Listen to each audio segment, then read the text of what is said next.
Well, hello there, and welcome once again to the Sage's Library. I'm, as always, your humble sage, Trevor Duval. Thank you so much for joining me. So, today, we are going to be talking about something I wanted to talk about for some time. It's a game that I started to play not that long ago. It was back in 2020 in the evil days of the spreading contagion around the world that locked us all in our homes, or at least most of us. And I wanted to do an online game that was, well, online, obviously, because we didn't have any choice where I was living. I wanted to do a sci-fi game, but with a focus on, like, positive reconstruction and rebirth. So I wanted to run a game in which the players basically had been sent out by this federation to this star system that had been lost for generations, but had now finally sort of re-emerged a bit. It's a bit kind of like the default setting for Forbidden Lands a bit, except this was sci-fi. It was sort of loosely inspired by that. Anyway, so the system I chose to do this particular game was this one, Stars Without Number. Now, Stars Without Number is a game by Kevin Crawford, who is known to me as a designer who produces not only sort of like old school kind of OSR games, very, very sandboxy, but mostly he's known to me for being a designer who provides incredible tools for GMs for both adventure building, adventure design, and world building. This game is my first exposure to Kevin Crawford, and boy, what a delight it was. There is something that he does in this book, which I just fell in love with, and that is called the Factions Turn. This is where the GM plays sort of a little solo game by himself in between sessions, where he looks at all of the factions in the galaxy or in the sector and decides, based on the statistics that he's given them, what the factions do, what aims they pursue, what conflicts they have. And then once he's done this, once he's played this sort of little, galactic turn by himself, then the GM basically releases a galactic news broadcast. So every session, my players, they would get this news broadcast that would come across their ship comms. And the news broadcast would talk about all of the stuff that had happened in the sector. But all of that stuff was completely based on what happened in the Factions Turn. It was the coolest thing ever. But before we get to the Factions Turn, I do want to give sort of a quick overview about the game itself. Again, I'm not going to go into huge detail about it, but basically it's an OSR game which is loosely based on D&D. However, what's interesting about this game is that it is essentially a combination between the systems of D&D and Traveler. So it is a class level based game, although I think there's only like 4 classes. They're quite generalized. But you also have skills. And when you roll a skill, you're rolling 2d6 plus your stat modifier plus your skill, which is essentially the same thing as Traveler, Mongoose Traveler. Combat is done with a d20, so it's very much you roll, add your attack bonuses against an armor class, and then roll your damage. Very, very similar to anything that D&D, sort of classic D&D does. Now, what I do like about the combination of these two dice systems is 2d6 is a bell curve, right? It gives you a more predictable curve of results. And I think that's really good for skills outside of combat, because it means that your skill bonus is going to be far more important than the random luck of the dice.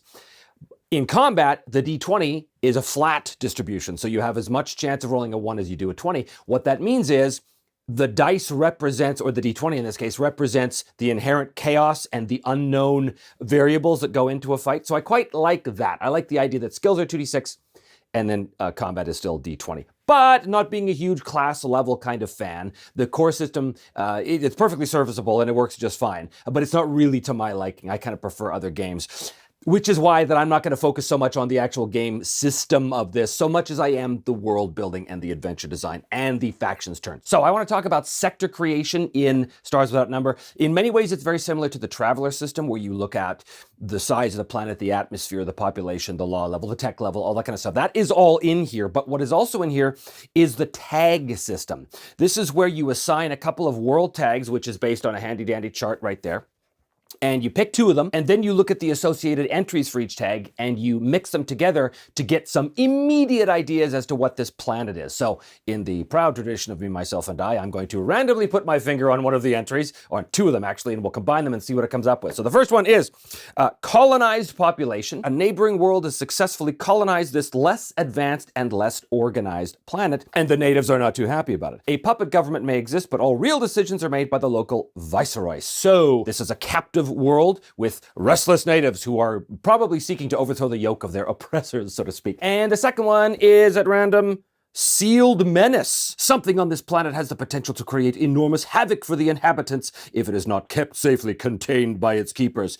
Very, very cool. You've got a colonized population and a sealed menace. So something has been imprisoned or sealed on this world. That's going to definitely play into the atmosphere of the world, not the literal atmosphere, but in terms of the sort of dramatic and adventurous atmosphere of the world. What's cool is that each tag also has associated entries for enemies, friends, complications, things, and places. So you can literally just take different entries from each tag and mix them together and get something immediate. So for example, let's say complications. A complication on the colonized population world might be natives won't talk to off-worlders. Okay, great, we know that they're very paranoid about talking to anybody on the outside, and for good reason if they've been colonized by a sort of hostile aggressor species or something. But then we mix that with sealed menace, and we might get the menace would bring great wealth along with great destruction. So what that makes me think of immediately is that whatever menace this is probably some sort of ancient technology, because it would bring great wealth as well as great destruction. So maybe it's a weapon. You know, maybe it's a weapon that everybody in the sector is looking for because it can completely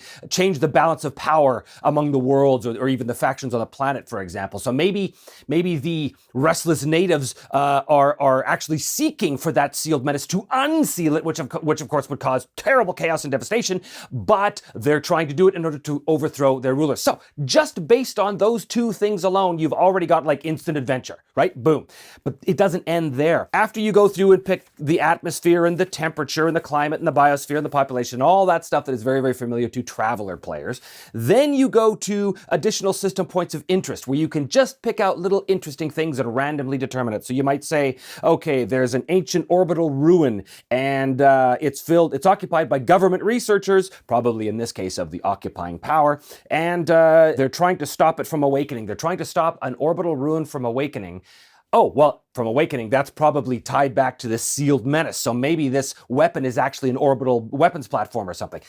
Right? I mean, you just take the pieces and put them together very, very quickly. And then we go into adventure creation, and that's where you can really dive into the details of this stuff. It is so, so cool. Literally, I can just pick out any random pieces in these chapters and immediately come up with an adventure hook. In fact, I did that multiple times. Every time the players would come to a new planet, a new system, I would just randomly roll in a few tables, put the pieces together in my head, and boom, there it was. And it was a done deal. So super, super useful if you are trying to come up with an adventure for a sci-fi game. Now, for those of you as well who are not immediately drawn to sci-fi, like I am not, sci-fi is not my premier kind of genre. I'm way more a fantasy guy than a sci-fi, so I can riff a lot easier with fantasy concepts than I can with sci-fi stuff. I get a little hung up on certain ideas, or I'm not always confident with my knowledge of being able to freely improvise in a science fiction setting, that kind of stuff. This book is fantastic for that because it does all the heavy lifting for you, basically. It gives you this fantastic structure upon which you can then build all of these really interesting science fiction-based adventures. Super, super cool. But where Stars Without Number really shines for me is the factions chapter. Now, basically how this works is that you create a series of factions, all who are active in different parts of the sector, and you get a basic idea of who they are, what they want. That's of course very important. And then you have a list of resource points essentially that you can spend on things that they have. So the factions are treated kind of like a character. They have things like hit points and stuff like that on a galactic scale, so to speak. They don't have stats and weapons and things like that. They have resources. They have assets, cunning assets, force assets, and wealth assets. And all of those things do different things. They have different effects. These things are really cool to use in play. And I think sort of the best way to illustrate how it can be used is to illustrate how I used it in my actual game. So I'm going to take you now to the computer screen, to the Roll20 screen, and I'm going to show you kind of how it all worked out. So let us go to the Roll20 screen. Okay, so here we are on the Roll20 page that I designed for use in the game. This is the Maganus sector. This is what I made up using the rules in the book in order to create the sector. Again, I'm not going to go into the details of every single one of these, but basically the idea was right here at Narsevin Station. This was sort of the entry point for all of the characters. So they came from another sector. They emerged at Narsevin. They knew very little about the sector. They had a couple of names and rough locations of where certain star systems were, but they knew nothing. It was a complete wilderness, basically. It was a sector that had been utterly cut off from the rest of the Confederation over like centuries. So their job was to go in and to make contact with the various locals of the star systems and try and entice them to rejoin the Calabar Confederation, which is what they were emissaries of. So it was kind of cool, kind of Star Trek-ish, but with a hideously violent bent naturally. So this is my page. So here we have, this is a legend of the various factions. So we had right here the Calabar Confederation, which is the player character's organization. Their homeworld for H is basically here. So this was Narsevin Station. That's where they started out. Then here we have I'm going to zoom in a little bit more here. The Loricator Dominion was another group, and they were based over here at Loricator. There's their homeworld right there. Planetary Government is one of the assets that they have here. So we've got the Calabar Confederation, the Loricator, the Traxan Empire, which are way up in the sort of galactic north, so the sector north. The Free Corsairs, which are a pirate group. Saratov Industries, which is a corporatist organization up in the north as well. The Provisionalists are a rebel group on the planet Mezakos down here. And then we have Korgonin, which turned out to be sort of this weird religious cult kind of world, and Lazarus, which is a secret kind of system that nobody knew about that was doing all kinds of funky, weird genetics and stuff like that. Anyway, so the very first adventure was on Narsevin Station. As they emerged, they basically reclaimed Narsevin Station. They dealt with the situation there, and they reclaimed it for the Calabar Confederation, which turned it into their homeworld. So their homeworld automatically has a planetary government asset to it as well. Each asset has hit points and the rating of the type of asset it is. So there's the force assets, and that's between 1 and 8. There's cunning assets, which is like intelligence. That's between 1 and 8, and wealth, which is between 1 and 8. That's how each asset is listed. It has special things it can do and all that kind of stuff. But basically, as you go through your little GM turn here, you look at how many factions there are. In this case, 2, 4, 6, 8. Is that right? 2, 4, 6, 8. There was 8 factions here. So what I would do is I would roll a d8, and I would just look at, go down the list. So if I rolled a 3, that meant that the Traxan Empire would start the turn. So if the Traxan Empire started the turn, I would go all the way up here to where the Traxan assets are, and I would decide what they were going to do. Now, each faction can do a thing on their turn. Basically, you can spend your faction credits to buy stuff, or you can move your assets into different things, and different assets move at different speeds, right? Like sometimes a strike fleet might take 2 turns to get to its destination. Or, if you have assets around a world that you want to attack an enemy's assets, you can do that. So that's basically how that works. Each faction on its turn decides to do a thing, and then you resolve that thing. So it's super, super simple. And again, this is just for the GM. This is just the GM to sort of play out by himself. It's a very little solo game, solo in spirit. Anyway, so up here, if the Traxans go, they would decide what they were going to do. So what the Traxans did on their last turn, I believe they moved their strike fleet around Iron Morph, or into the Iron Morph system to orbit Iron Morph Prime, or whatever the name of the world was. So when they did that, they didn't actually, their strike fleet was already in Iron Morph, so they decided to launch an attack. So this is a Traxan asset, this is Saratov Industries assets. So Saratov Industries had put organization moles on Iron Morph. It's a cunning asset of 5, which is really good, and has 8 hit points. The Traxans had moved a strike fleet. I don't know why I'm pointing at the screen. You can't see what I'm pointing at. The Traxans had moved a strike fleet into orbit, and that's a force asset of 4, which has 8 hit points. And again, each of these assets have their own rules about how they conduct their operations and stuff. But basically what happened was that on the Traxan turn, they attacked Iron Morph.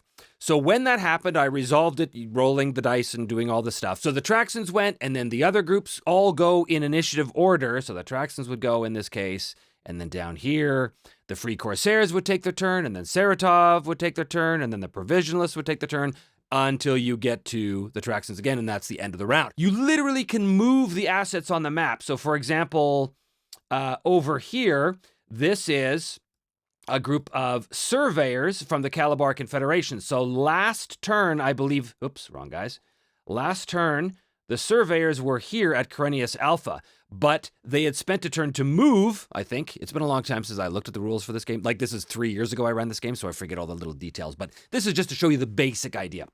They had moved the surveyors to the Korgonin system. So what that meant was now, in addition to everything else that was going on, there were Calabar Confederation surveyors in the Corgana system, and that's going to be important because in the news that the players get at the beginning of their next session, that's going to apply. So for example, if we look at the news thus far from October 3160, this is the news that the players would get. So it says, the Calabar Confederation has seen a flurry of activity over the past few weeks. A strike fleet arrived in the Gauntlet system, there to assist the fledgling government with orbital security training operations. So if we go over here to the Gauntlet system, we see that, look at this. In fact, yes, the Calabar Confederation had moved the strike fleet from Narsivan Station to the Gauntlet like the turn previous, and now it had arrived. And so, because it had arrived, it made the news, right? Meanwhile, the free merchant offices on Calypso, which is over here, they have a base of influence up there, the free merchants. Base of influence is a way that you can establish a presence on another world in order to increase your presence there, increase your influence to try and essentially convert the people over to your side of things. Meanwhile, the free merchant offices in Calypso were strengthened by a contingent of security personnel from Narsivan Station. And there you can see the hardened personnel had literally moved from Narsivan, where they were based, and they had been moved over to Calypso. This had been done in the Calabar Confederation's turn, and then at the end of the turn, they arrived, beginning of the player's turn, they arrived there so the players hear this happening. Because remember, this GM turn, this faction turn, typically takes place over the course of a month, so there's stuff always happening in the background with the players, which is really kind of cool. Of most interest, however, was the arrival in the Corganan system. Corganan system, let's go over here. Boop. All kinds of stuff's going on over the Corganan system. And they're all color-coded too, by the way. That's how I can tell whose assets are whose. So on the Corganan system, it's got the tech level of 4.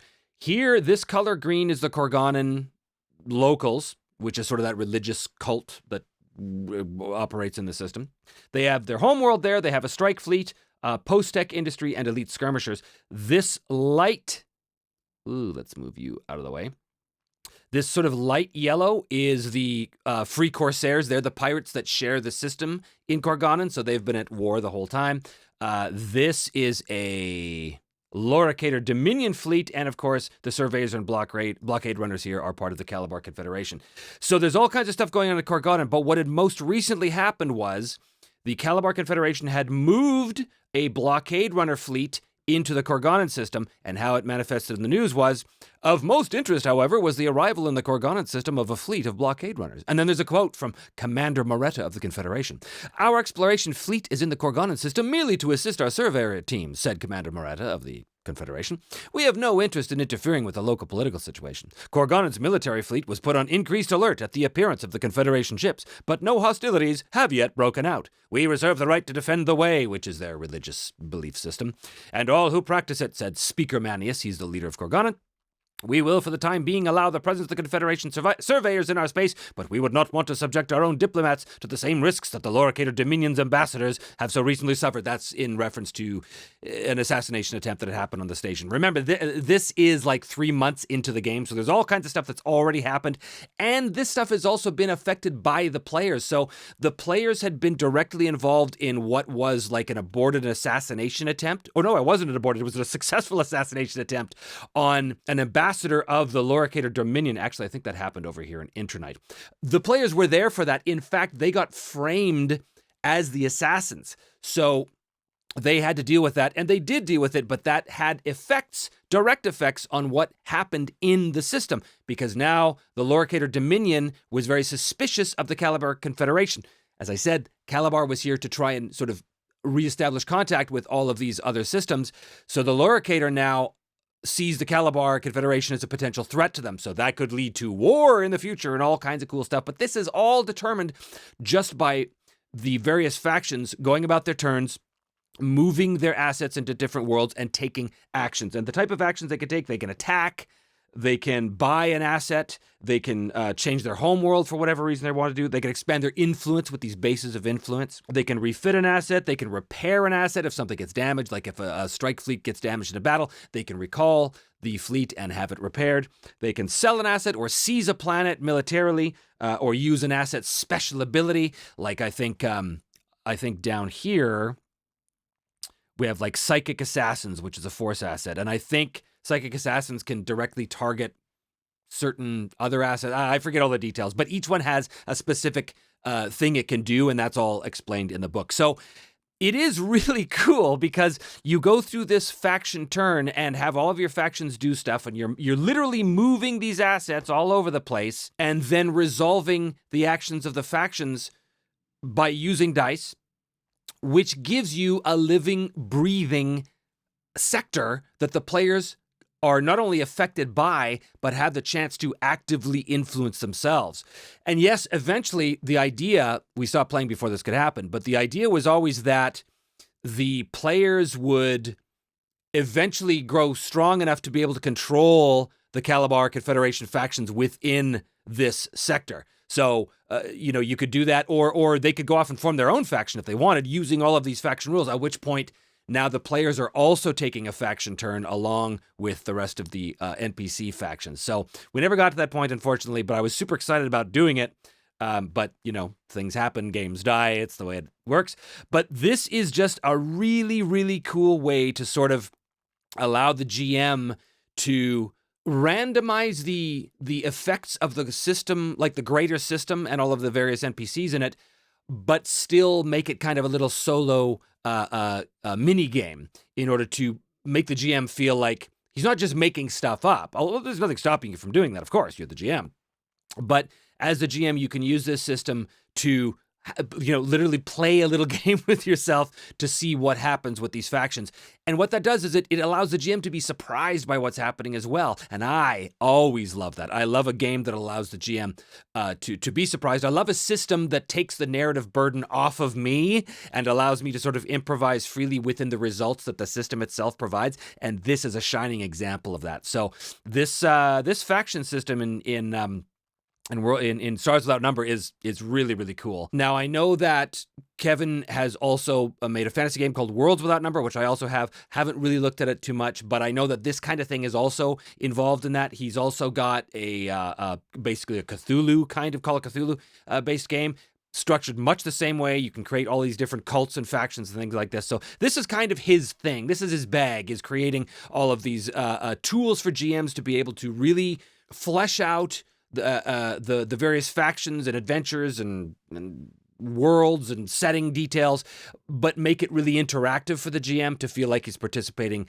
just as much as the players are, except of course he's not playing against the players or anything like that. He's just using these rules to create a fluid, living, breathing setting. And that is so cool. I've never really seen anything like it in any other game. Up to this point. It may have existed in some other game, but it wasn't a game that I ever came across. So really, really cool stuff. I should really go back to this. I really should pick this up again. I think my players would really dig the chance to be able to take control of these assets and learn this sort of little mini game to be able to further their own goals and such. Anyway, super cool. So hopefully you get some sense of how the faction turn works. As I said, the faction turn, the adventure creation, and the sector creation are three of the biggest boons that this book has to offer. It is a really great game all in itself, but the GM tools for world building and adventure creating are just, well, dare I say, out of this world. Because, it's science fiction and you talk about different worlds. Anyway, that's all I have to say about that. So thank you very much for joining me here. And if you do want to help support the show, as always, please do consider liking or subscribing to the channel, or joining us on YouTube as a channel member, or coming on over to Patreon and joining us there. We also have all kinds of merchandise for sale on the memyselfandie.com website. And if you are interested in buying Stars Without Number or any other supplement that I've used on this channel, the links to the Drive-Thru RPG store are down below. And if you buy the stuff through the links, that sort of helps support the channel, so you can do that too. Thank you so much for joining me, and we will see you next time on the next Sage's Library.